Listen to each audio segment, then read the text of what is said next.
અમે યાત્રા કરવા નીકળેલ છે હરિકૃષ્ણ ટ્રાવેલ્સમાં, જે અમને દર્શનની બહુ મજા આવી કે બધા માણસો રાજી ખુશી થયા. એમાં ડ્રાઈવરને અમને બહુ સાથ મળ્યો છે ને બધા ધામોધામ અમને એક એક જગ્યાએ સારી રીતે દર્શન કરાવ્યા. માનુકાતે થઈ ભુજથી અમે દક્ષિણ બાજુ ગયા. દક્ષિણમાં બધા રામેશ્વર બધી તીર્થ લીધી. ત્યાંથી અમે ઉત્તરાખંડમાં ગયા. ઉત્તરાખંડમાં થઈ સીધા અમે ગયા 4 ધામ ઉપર. 4 ધામ પૂરા કરી પાછા રિટર્ન આવ્યા. બધા 6 ધામ ગુજરાતના લીધા છે. ગુજરાતમાં થઈને પાછા અમે કચ્છ બાજુ આવ્યા છીએ. કચ્છ બાજુ થઈને અમારે બધા અહીંયા યાત્રા પૂરી કરી છીએ. સહજાનંદ સ્વામી મહારાજની જય. અમારી યાત્રા શ્રી નીલકંઠ યાત્રા પ્રવાસ માનકુવા જુનાવાસથી તારીખ 13/4/2025 રવિવારના દિવસે અમે 81 ભક્તોનો સંઘ માનકુવાથી સવારે 8:30 વાગે પ્રયાણ કર્યું. અમારા વડીલ સાંખ્યોગી માતાઓના આશીર્વાદ લઈ, ભુજથી વડીલ સંતોના આશીર્વાદ લઈ, નરનારાયણ દેવના દર્શન કરી અમે કચ્છ દેશને પાર કરી ગુજરાત, અને ગુજરાતથી અમે દક્ષિણ ભારતમાં સીધો પ્રવેશ કર્યો. 36-37 દિવસ સુધી અમે દક્ષિણ ભારતની યાત્રા કરી.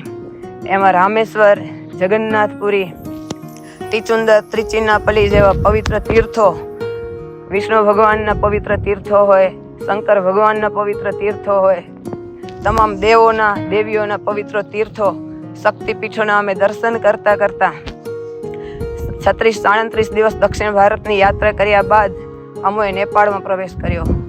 નેપાળ કાઠમંડુ વરા ક્ષેત્ર થઈ અને પુલહાશ્રમ પોખરા, ત્યાં પુલહાશ્રમ મુક્તિનાથ ભગવાને ત્યાં વરદાન આપેલું કે આ જગ્યાએ જે કોઈ મારા આશ્રિત ભક્તો પધારશે એનો મારે મોક્ષ કરવો, એવી પવિત્ર ભૂમિ આપણે નેપાળ, ત્યાં અમોએ દર્શન કરી 4-5 દિવસ સુધી ત્યાંથી દર્શન કરી નેપાળને પાસ કરી અને ત્યાંથી પરત અમે ભારતની અંદર પધાર્યા. ત્યાં ભારતની અંદર સ્વામિનારાયણ ભગવાનનું જન્મસ્થાન, પવિત્ર એવું તીર્થભૂમિ છપૈયા, ત્યાં અમોએ તમામ તીર્થ સ્થળોના દર્શન કર્યા. ત્યારબાદ અયોધ્યા રામચંદ્ર ભગવાનની પ્રાગટ્ય ભૂમિ, અને ત્યાંથી અમો મથુરા, ગોકુળ, વૃંદાવન આદિ પવિત્ર તીર્થોમાં દર્શન કરી ત્યાંથી હરિદ્વાર બાજુ અમે પ્રયાણ કર્યું. હરિદ્વાર બાજુ થી થઈ ઉત્તરાખંડની અંદર અમે પ્રવેશ કર્યો. 9 દિવસ સુધી યમનોત્રી, ગંગોત્રી, કેદાર, બદ્રીનાથ આદિ પવિત્ર તીર્થો અને એમાં પણ પવિત્ર એવું વસુધારા અને ચરણ પાદુકા, જ્યાં વિષ્ણુ ભગવાને વૈકુંઠ લોકની અંદરથી પ્રથમ પહેલા જ પાદારવિંદને ત્યાં પધરાવ્યા એવું પવિત્ર ચરણ પાદુકા અને વસુધારા, જે વસુધારા પવિત્ર એવા તીર્થ આપણે કયું કહેવાય, સ્વર્ગની અંદરથી આ ધારા સીધી મૃત્યુલોકની અંદર આવે છે અને એ ધારાનો જેને સ્પર્શ થાય એ જીવ ગમે એવો પતિત હોય તો પણ પાવન થઈ જાય એવું પવિત્ર વસુધારા તીર્થ. ત્યાં અમારે તમામ યાત્રિક ભક્તો પૈદલ ચાલી એકદમ ભાવ વિભોર બની તમામ ભક્તોએ ત્યાંના અમી છાંટણા લીધા અને ત્યાંથી ફરતા ફરતા અમે પાછા હરિદ્વાર આવી અને ત્યાં હરિદ્વારથી અમે કુરુક્ષેત્ર આદિ તીર્થોમાં ફરતા ફરતા પાછા ફરીથી અમે ગુજરાતમાં પ્રવેશ કર્યો અને ગુજરાતની અંદર સ્વામિનારાયણ ભગવાને સ્થાપિત 6 ધામ, એ 6 ધામની અંદર અમે દર્શન કર્યા. પવિત્ર સોમનાથ અને પવિત્ર દ્વારકા તીર્થ, ભલકા તીર્થ આદિ તીર્થોની અંદર અમે દર્શન કરી. તમામ ક્ષેત્રોની અંદર, તમામ સમુદ્રોની અંદર સ્નાન કર્યું. પવિત્ર એવા પાવનકારી કુંડોની અંદર અમે સ્નાન કર્યું. ત્રિવેણી સંગમ હોય કે 2 નદીના સંગમ હોય તે તમામ તીર્થોની અંદર અમારા તમામ યાત્રિક ભક્તોએ ભાવથી દર્શન કરી, ભાવ વિભોર બની પ્રેમથી તમામ ભક્તોએ સ્નાન કર્યું અને ત્યાંથી અમે પરત આજે અમારી યાત્રાનો 70મો દિવસ છે અને 70મા દિવસે અત્યારે અમે બપોરે અમારા ભરતખંડના રાજાધિરાજ એવા શ્રી નરનારાયણ દેવ એમના બપોરે અમે દર્શન કરી અત્યારે અમે ઘોડપુર ગામના ખારા છેલ્લાએ આવ્યા છીએ અને તમામ યાત્રિક ભક્તો અહીંયા અત્યારે ઘોડપુર ગામના ખારા છેલ્લાએ મોજૂદ છે અને અમે યાત્રાની અંદર જ્યાં જ્યાં ફર્યા ત્યાં અમારે 81 ભક્તોના સંઘની અંદર અમોએ નજરે નિહાળ્યો. એક ક્ષણે અમને ભગવાને પરમાત્માએ અમારી રક્ષા કરી છે અને હાજરા હજુર રહ્યા છે.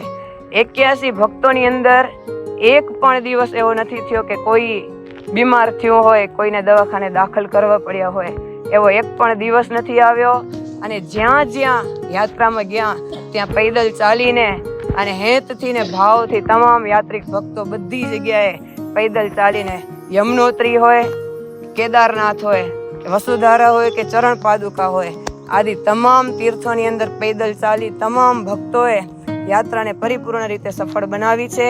અને 81 ભક્તોની અંદર આજે અમારો અંતિમ દિવસનો આગલો દિવસ છે. અત્યારે તમામ ભક્તોને એવું જણાય છે કે આવતીકાલે આ એક ઘર છે અમારે 81 ભક્તોનું સમુદાય છે, એ અમારે છોડવો પડશે ને એનું અત્યારે તમામ ભક્તોને દુઃખ લાગે છે. અને આવી પવિત્ર યાત્રા અમે અમારી લાઈફની અંદર 27 વર્ષની અંદર 4-5 વખત યાત્રા કરી. તમામ વખત મારે જે સફળ બનાવી છે, પણ આ યાત્રા એટલી સફળ મારે જે બનાવી છે કે તમામ ભક્તો આની અંદર માત્ર સંઘ માનકવાથી નીકળ્યો છે, પણ આની અંદર 17 થી 18 ગામના ભક્તો જોડાયેલા છે અને તમામ ભક્તો એકદમ એકમેક થઈ હરિભક્તો હોય એ ભાઈ બાપની જેમ સૌ રહ્યા છે અને જે લેડીઝ ભક્તો હોય એ મા દીકરીઓની જેમ તમામ રહી એકમેક થઈ અને સૌ એકબીજાને મદદરૂપ થઈ અમારી આ યાત્રાને અતિ પવિત્ર, દિવ્ય અને યાદગાર બનાવી છે. સહજાનંદ સ્વામી મહારાજ અને અમારા ડ્રાઈવર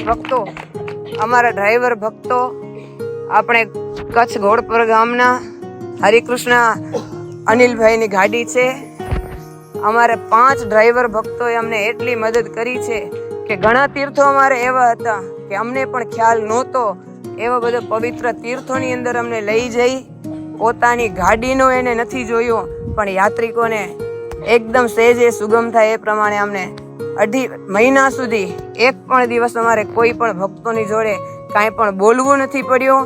અને ડ્રાઈવર ભાઈઓને પણ અત્યારે એવો અનુભવ થતો હશે કે આ યાત્રા જેવી કોઈ યાત્રા એને નહીં મળી હોય, યાત્રિકો નહીં મળ્યા હોય, એમનો અમને ખરેખર આનંદ છે. સહજાનંદ સ્વામી મહારાજની